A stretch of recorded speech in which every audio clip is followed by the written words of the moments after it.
Ari ang mga tips para maging positibo ang umpisa sang tuig. Una gid sa tanan, stay positive. Hindi sang sa COVID ha, pero sa mga bagay-bagay nga ginaatubang naton. Tandaan naton nga ang positibo nga pagpanumduman nagahatag sang kusog sa aton kabuhi. Ikaduha, love, serve, and care. Ang paghigugma, una ang kakonektar sa aton.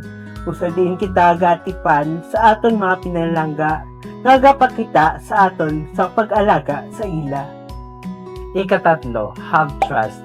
Magpati nga may rason ang tanang gagakalatabo kag maghulat sang maayo nga mga butang nga magaabot halin sa mga mabudlay nga sitwasyon nga aton ginaatubang.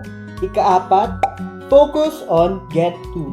Pag-focus sa kinahanglan ko himuon kontra sa dapat ko himuon. Dapat balaan naton ang aton nga priority. Ikaw, ano ang imong priority na kinahanglan mo himuon? Dapat focus sa goal.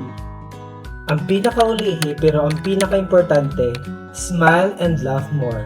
Balaan nyo bala nga ang pagngisi lang damo na sang benefits? Parehas ang pag-reduce ang stress kag lower blood pressure. Sa adlaw-adlaw nga pangabuhi, indigid naton pagkalimtan nga magkinasadya. Ini ang amon nga tips para maging manabi kag maging maswerte ang pagsulod sa tuig. Dapat gid naton tandaan nga maging positibo, maghangay, mag-focus sa aton nga goal kag labi sa tanan, ang smile.